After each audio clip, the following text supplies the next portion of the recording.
In the vast gaming world that encompasses Warhammer 40k strategy games, there are a very small handful that are worth playing to any real degree. Dawn of War 1, Battlefleet Gothic Armada 2, and Mechanicus among the better ones. So naturally, when I saw the trailer for Black Lab Games' Warhammer 40k Battlesector, a turn-based strategy game pitting Blood Angel Space Marines against Tyranids on the planet Baalfora, I was intrigued, but also very wary of what it might play like. I was sent a preview build of the game from its publisher, Slytherin, and what little I was able to play has left me surprisingly excited for the full game. There's a lot about this game that I was not expecting to see, especially, no offense, from a publisher that focuses more heavily on wargame management, where graphics tend to take a backseat for game depth. In this video, I want to go over what features and gameplay mechanics I enjoyed so much in preparation for full release, from quality production to a fast-paced battle system to how Battlesector represents the tabletop and what the full release holds for us. But before I do, I want to make a few things very clear. First, this is not a review, more an opinion piece on the demo.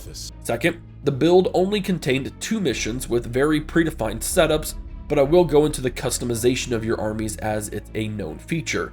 Third, this is a demo.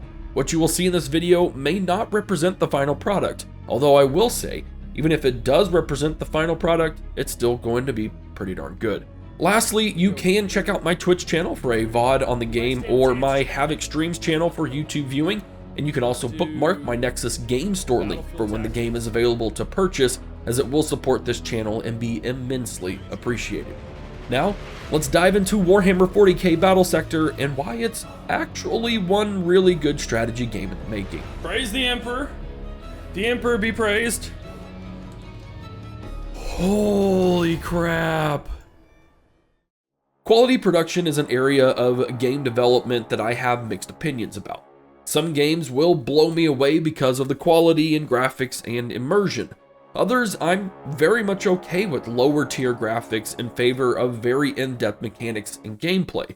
The latter is primarily the realm of publisher Slytherin, who have a great reputation for grand strategy wargame style titles that do not have their focus on graphics that just blow your mind.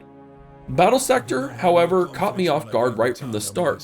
Loading into the first mission brought up some very nice, thematically on-point voice acting, setting up the scenario in which we fight it. Through a world not yet scaled for them. A universe not yet ready for their weight. They would have been in their prime had they been here days earlier. Damn pests! Even in death they do nothing but irritate. The probability complex decays. Aid arrives as predicted. The Space Marines each have their own voices and are of great quality as well, reacting to your commands as well as what happens to them when attacked. It's no revolutionary feature by any means, just completely unexpected in a positive way. The graphics are also above expectations. There is a quality to detail in the entire game.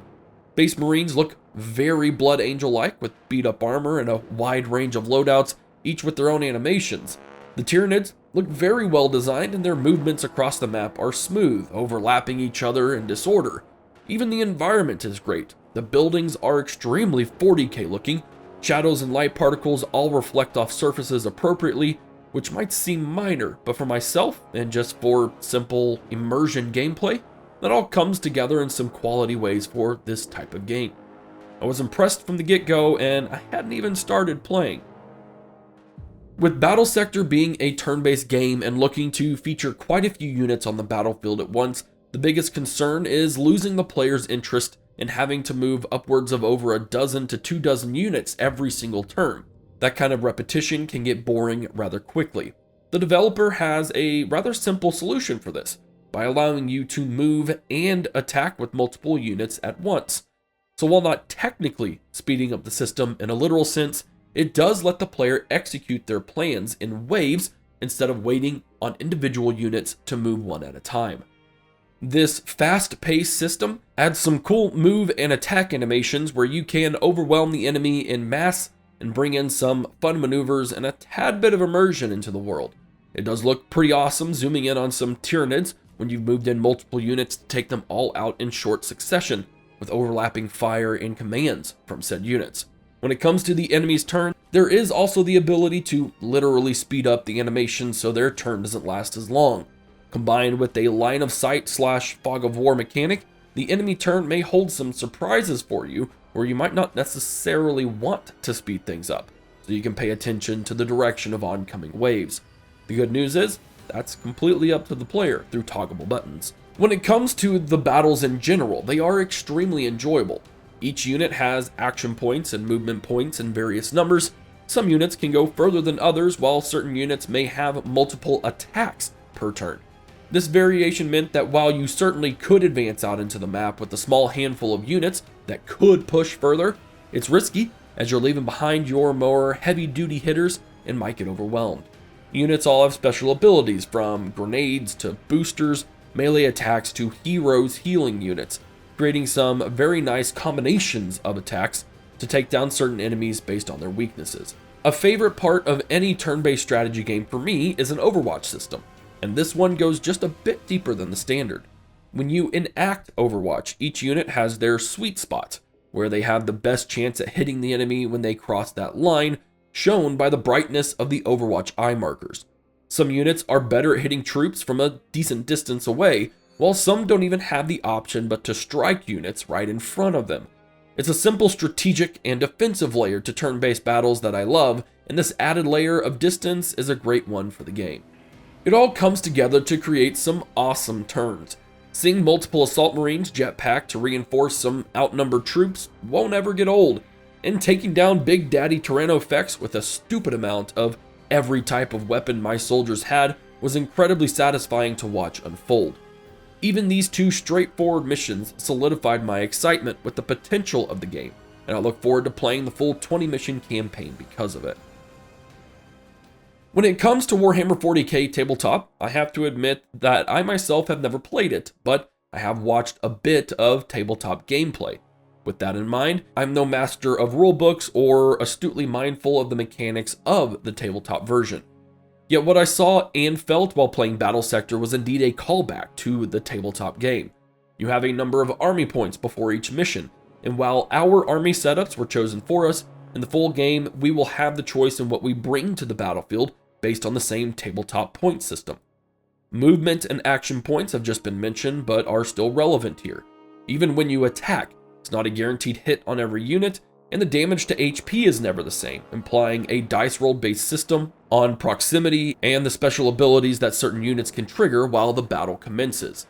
There's even some tabletop mechanics converted into the game, like Red Thirst, which gives bonuses to the Blood Angels, making them absolute beasts in close combat. Shout out to my fellow YouTuber Italian Spartacus for that little bit of information. Then there's the environment. Having browsed the vastness of Games Workshop building props for tabletop battles just for sheer fun, everything about the two missions I played harkened back to that tabletop setting.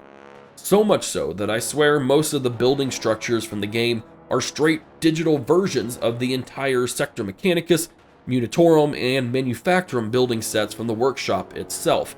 It is very immersion level stuff, and I think it'll go a long ways towards satisfying the Warhammer 40k community and even most of the tabletop. With this last section, I want to go over what the game will look like at release. There isn't a great deal of information we do know at this point, unfortunately, but what is known, based on the Steam page, is a full 20-mission campaign that explores the aftermath of the Devastation on Baal. You'll be able to play as either the Blood Angel Space Marines or the Tyranids across said campaign. The game will feature complete customization of armies by picking their units, heroes, and loadouts on top of the battle point system, with over 60 abilities and 50 different weapons to create the truly unique army that you want to play with. Now, I have no clue on customization from the standpoint of unit aesthetics, be it coloring specific pieces of armor or even choosing different types of armor. Nor does the information we know include anything about being able to upgrade your units across any spectrum of a typical upgrade system. Although I really do hope they have something in mind for these few things, as it only adds to the breadth of things we can do to make this game even better. Multiplayer is an interesting feature, as you can play in both live or asynchronous format. Live means of course that you are playing against your opponent live, or the person on the other side is playing simultaneous with you. Asynchronous is only a new feature if you haven't played a Slytherin game before, but I believe it will work very well for this game specifically. With asynchronous multiplayer, you play your turn to its fullest, then you send off the game to the other player, who then, when they have time, opens it up, sees your moves, and then plays their turn, sends it back to you. It's not live and is designed for multiplayer between opponents who may not be able to sit down and play at the exact same time. In a way, I think this even brings some tabletop aspects to the game, as you can always leave the battle for another day or another time when you can do your turn and move along. It's a staple format for the Field of Glory multiplayer battles, so it came as no real surprise for myself when I saw it was being implemented. To wrap up this video, it's not often that I'm truly surprised by a game's potential, yet Warhammer 40k Battlesector did just that, and it's one of those games that definitely deserves some hype and attention for release. While only 2 factions are playable now, I can only assume that if the game is successful, it could lead to other full campaigns and or DLC in the future, which is an even better incentive to get the game out there. This game does not have a set release date yet, but you can bet that I will be covering it on my Twitch channel, as well as putting a full review up on this channel, so you can get a comprehensive look into what the game has in store before you buy it.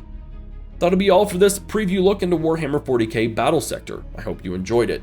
If you did, be sure to give it the thumbs up and leave a comment about what you are most excited about in the comment section below.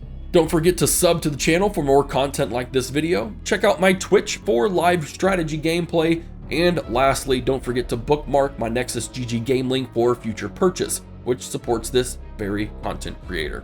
Thank you very much for watching. This is Havoc, and I will see you in the next video.